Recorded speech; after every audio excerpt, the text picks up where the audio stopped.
Em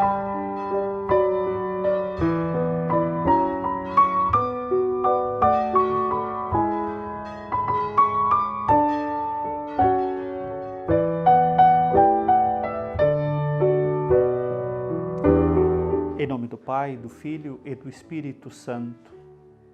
O Senhor esteja convosco, meu irmão, minha irmã, 22º domingo do tempo comum. Chegamos à sua casa com o pão da palavra. Nossa saudação toda especial aos nossos catequistas, às nossas catequistas. Hoje celebramos esse dia tão especial desta vocação profética na igreja, vocação de escuta da palavra do Senhor e de fazer ecoar a palavra na vida das famílias, dos homens e mulheres, dos jovens, das crianças, enfim, essa missão bonita que se realiza em nossas comunidades. Queremos agora acolher a palavra do Senhor que nos é proposta para este domingo, começando pelo Evangelho, que é de São Mateus, capítulo 16, versículos de 21 em diante. A partir de então, Jesus começou a mostrar aos discípulos que deveria ir a Jerusalém, sofrer muito da parte dos anciãos, sumos sacerdotes, escribas, e ser morto, e ao terceiro dia ressuscitar. Então Pedro, chamando-o à parte, começou a censurá-lo. Deus te livre, Senhor, que isso nunca te aconteça. Jesus, porém, voltou-se para Pedro e disse: Vai para trás de mim, Satanás. Tu és para mim uma pedra de tropeço, pois não pensas de acordo com Deus, mas de acordo com os homens. Então Jesus disse aos discípulos: Se alguém quer vir após mim, negue-se a si mesmo, tome a sua cruz e siga-me. Pois quem quiser salvar sua vida, a perderá. Mas quem perder sua vida por causa de mim, a encontrará. Com efeito, que adianta alguém ganhar o mundo inteiro, mas arruinar a sua vida? Que poderia dar em troca de sua vida? Com efeito, o Filho do Homem está para vir na glória de seu Pai com seus anjos, e então retribuirá a cada um de acordo com o que tiver feito. Palavra da salvação. No domingo passado, nós havíamos escutado a palavra do Senhor, em que Pedro, em nome dos apóstolos, fez a profissão de fé. Tu és o Cristo, o Filho do Deus vivo. No Evangelho de hoje, nós encontramos Jesus que continua esse diálogo com os discípulos. A partir da profissão de fé, Jesus diz a Pedro: Tu és Pedro e sobre esta pedra eu construirei a minha igreja. Mas quando Jesus começa a explicar para Pedro, para os apóstolos e para nós, o seu caminho para Jerusalém, a sua entrega, a sua fidelidade, a sua vocação messiânica, mas de servo, Pedro se põe na frente de Jesus e começa a dizer que isso nunca te aconteça, Senhor.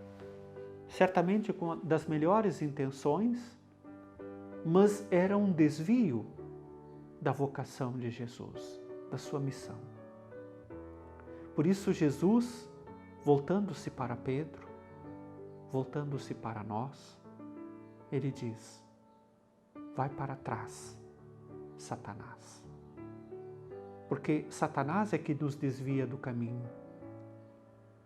Muitas vezes nos apegamos muito a essa palavra e talvez até não tenhamos compreendido bem o que Jesus quis dizer para Pedro. Jesus está dizendo para Pedro: vai para trás. O caminho do discípulo é atrás do mestre. Tu precisa continuar aprendendo. Tu precisa abraçar a cruz após de mim e me seguir. Não se colocar na frente. Quantas vezes também nós nos colocamos à frente do Senhor? Quantas vezes nós queremos propor o caminho mais fácil, negociado, portanto, reduzindo a força do Evangelho.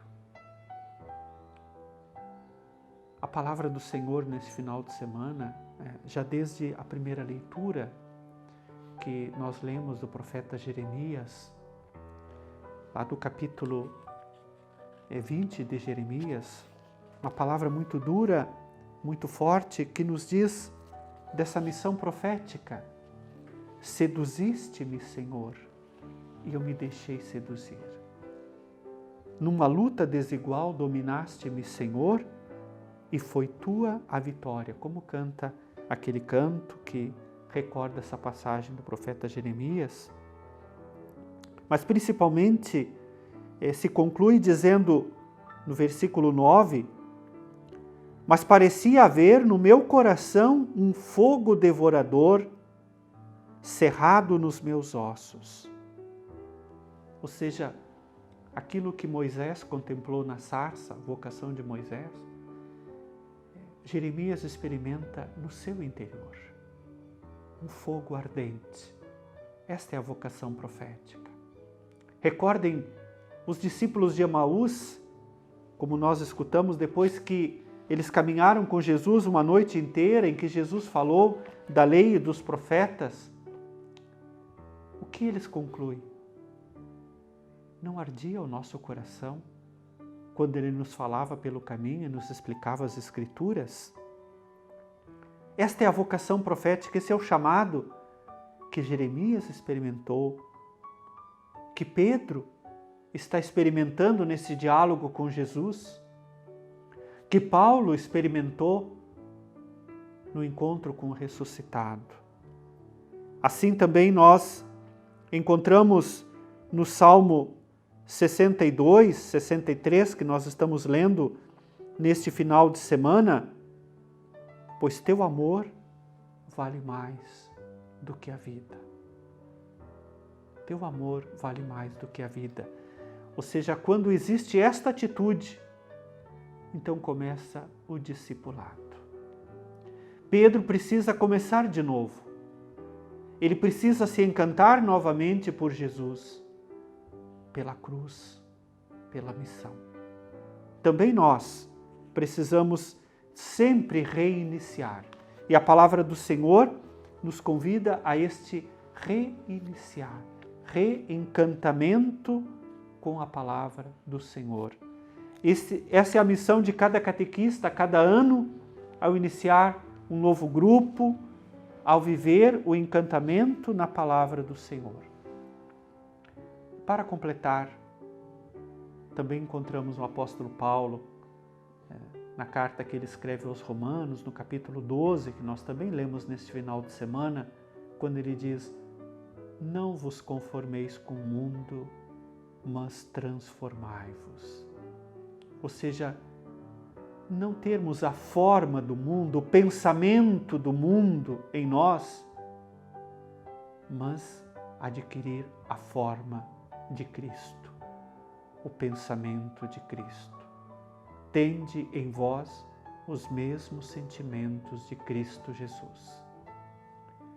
Que essa palavra nos ajude hoje a abraçar a nossa vocação profética, sermos verdadeiramente discípulos e discípulas do Senhor e abraçar com alegria a nossa missão na comunidade e na sociedade. Que Deus vos abençoe, perseverem no caminho do Senhor. Em nome do Pai, do Filho e do Espírito Santo.